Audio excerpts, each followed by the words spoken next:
All right, first episode of True North Sports. This channel is mostly going to cover MMA and professional wrestling, as those are the things that I'm mostly passionate about. I'm sure there'll be some NFL news and some other news that pops up that are pretty big to cover, but those are going to be the two main topics that are going to be covered on a regular basis here. This is a good week to start. It's almost as if I planned this, as almost if I made the world come together just to start this channel. You got stories like Dana White slapping his wife in the middle of the club and then coming out and saying that his punishment is going to be nothing. That the fact that he has to walk around the rest of his life knowing that he did this is punishment enough. Him being punished would hurt the company and the fighters far more than it would hurt him. I wish I could say that in front of a judge. Hey judge, don't worry. My wife and kids would be punished far more if you punished me. And I already have to deal with my punishment. I gotta walk around knowing I did what I did. So don't punish me. That's enough. Doesn't seem like it makes any sense. Seems like what it says to the fighters and the employees of that company is, if you hit your wife, your significant other, if you strike a woman, you don't need to be punished. Your punishment of doing it is enough. Seems kind of moronic. Seems like we should all know better. But then you look on the internet and you look at the MMA fans and their outpour of support defending this man, defending abusing your spouse. I didn't think this is the world we'd be living in, where if you strike the person who you swore you would protect and love, that people would come out defending your actions, saying, well, she hit him first. Yeah, she did hit him first. That's disgusting, reprehensible, and that should also be punished. We should be saying that no matter if you're a woman or a man, you should not be putting your hands on your spouse. And we're not going to defend you for doing so. I don't see anyone defending her. I don't see anyone coming out saying, oh, well, she deserved to because this or that, or they were arguing, or, all these reports of cheating, she can't cheat on your spouse. And Dana has all these history of reports of him sleeping with prostitutes or sleeping with this person. All those reports are non-confirmed, but they're out there. So as a significant other, oh man, isn't that a good reason to be able to put your hands on your spouse? No. There's no reasons to put your hands on your spouse, including my spouse did it first.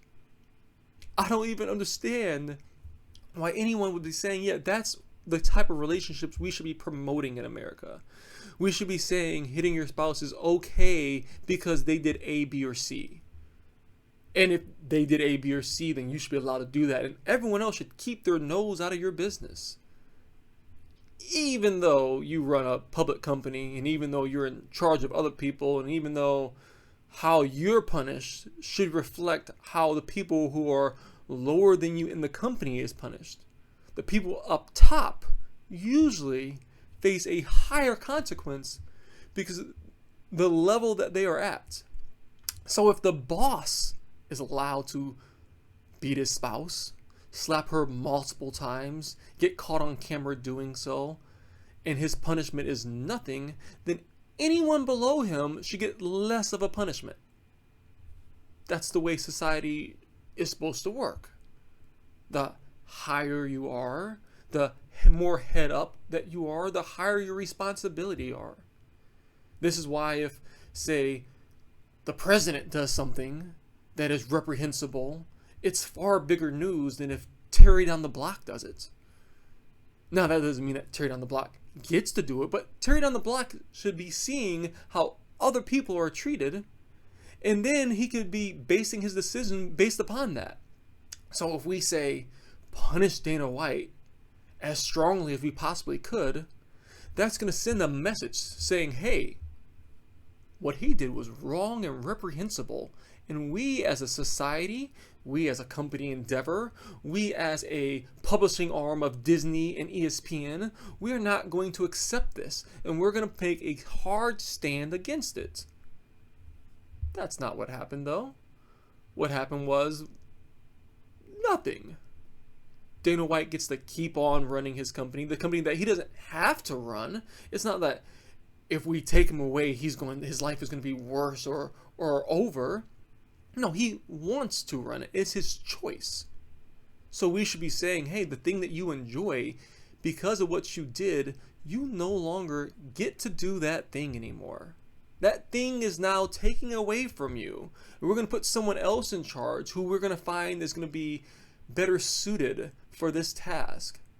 Someone who's not going to do these actions. Someone who's going to show the integrity of our company, the ideas that we want to promote to our fighters and to our fans and to the rest of society. Because this is what it is.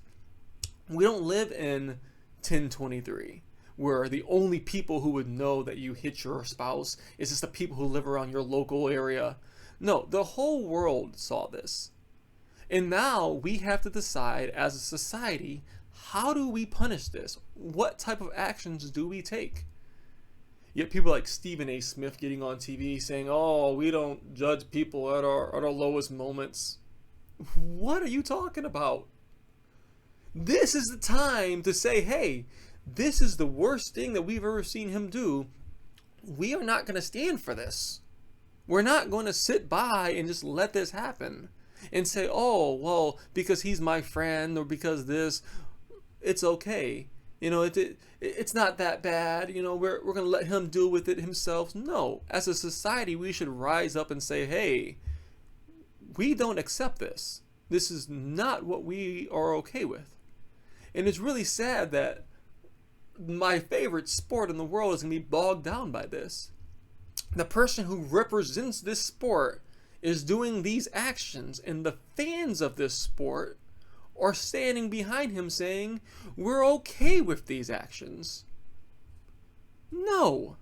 If this was Roger Goodell, if this was Bob Iger, any of these heads of these huge companies, these sporting events that we love and hold dear, or these huge entertainment companies, if this was them, we wouldn't even be having this conversation. They would have been gone, or they would have voluntarily stepped down from their position. But not us, because we live in a carny world. We're just the carny people who put on fights on the weekend.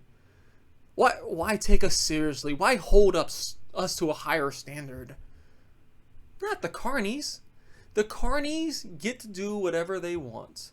They get to sit back and have their little entertainment, because that's all we want from them. We just want fights on the weekend. Why hold them seriously?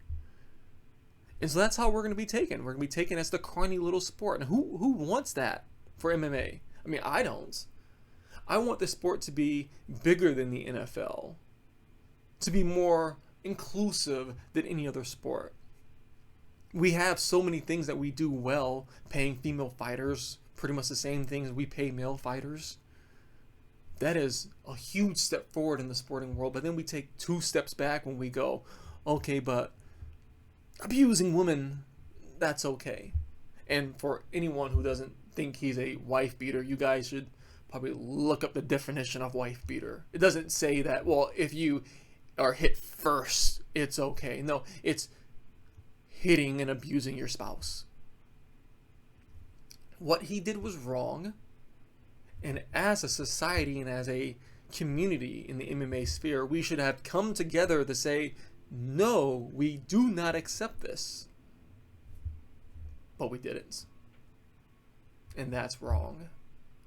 And we really need to fix that.